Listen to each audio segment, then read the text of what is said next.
നീയൊക്കെ ഭീരുക്കളാണെന്ന് ഒരിക്കൽ കൂടി നീയൊക്കെ തെളിയിച്ചു. ഒറ്റ തന്തയ്ക്കുണ്ടായവരായിരുന്നെങ്കിൽ, നട്ടെല്ലും ചങ്കൂറ്റവും ഉള്ളവരായിരുന്നെങ്കിൽ ഒറ്റയ്ക്ക് വരണം. അതാണ് ആണത്തം. എവിടെ ഷാജൻ സ്കറിയയെ നിശബ്ദനാക്കാമെന്നാണോ നീയൊക്കെ കരുതിയത്? നിന്റെയൊക്കെ മൂത്ത നേതാവില്ലേ കേരളത്തിലെ ജനങ്ങളുടെ തലവര കൊണ്ട് 2ാം വട്ടവും മുഖ്യമന്ത്രിയായ പിണറായി വിജയനെ പോലെ സുരക്ഷാ ഭടന്മാരുടെ വലയത്തിൽ നടക്കാനുള്ള ആസ്തിയും സാമ്പത്തിക ശേഷിയും ഷാജൻ സ്കറിയയ്ക്കുണ്ട്. പക്ഷേ അത് പിണറായി വിജയനെ പോലെ പൊതുഖജനാവിലെ പിഴപ്പണമെടുത്തല്ല, നികുതിപ്പണം എന്ന വാക്ക് ഞാൻ മനഃപൂർവ്വം ഒഴിവാക്കിയത് തന്നെയാണ്. കാരണം കേരളത്തിൽ ഇപ്പോൾ നികുതിയേക്കാൾ കൂടുതൽ ജനങ്ങളിൽ നിന്ന് പിടുങ്ങുന്നത് പിഴകളാണ്. അതുകൊണ്ട് തന്നെയാണ് പിഴപ്പണം എന്ന് പറഞ്ഞത്. തണ്ടും തടിയുമുള്ള 4-5 സുരക്ഷാ ജീവനക്കാർക്ക് ശമ്പളം കൊടുക്കാനുള്ള ആസ്തിയൊക്കെ ഇന്ന് ഷാജൻ സ്കറിയയ്ക്കുണ്ട്. പക്ഷെ നിന്റെയൊക്കെ നേതാവിനെ പോലെ അദ്ദേഹം ഒരു ഭീരുവല്ല. നീയൊക്കെ അണികളല്ല, ആശ്രിതർ മാത്രമാണ്. ഇന്ന് കമ്മ്യൂണിസ്റ്റ് പാർട്ടിയിലുള്ള എല്ലാവരും ആശ്രിതന്മാർ തന്നെയാണ്. ഈ നശിച്ച പ്രസ്ഥാനം ഉണ്ടെങ്കിൽ മാത്രമേ നിലനിൽപ്പുള്ളൂ എന്ന് നിനക്കൊക്കെ നന്നായി അറിയാം.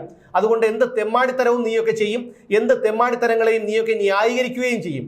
അണ്ടിക്കഞ്ഞിയും താറാവും മപ്പാസും കോഴി പൊരിച്ചതും കരിമീൻ പൊള്ളിച്ചതും ഒക്കെ മുട്ട വലിച്ചു കയറ്റി അങ്ങ് കാസർഗോഡ് തൊട്ട് പാറശാല വരെ പിണറായി വിജയനും കൂട്ടാളികളും നടത്തിയ നവകേരള സർക്കിട്ടില്ലേ, ആ നവകേരള സർക്കിട്ടിൽ കരിങ്കൊടി കാണിച്ച യൂത്ത് കോൺഗ്രസ് പ്രവർത്തകരെ ചെടിച്ചട്ടിയും ഹെൽമറ്റും കൊണ്ട് തല്ലിച്ചതച്ച നിന്റെയൊക്കെ കാട്ടാളത്തരത്തെ രക്ഷാപ്രവർത്തനം എന്ന് പറഞ്ഞു ന്യായീകരിച്ച പിണറായി വിജയനാണ് ഇന്നലത്തെ സംഭവത്തിന്റെയും ഉത്തരവാദി.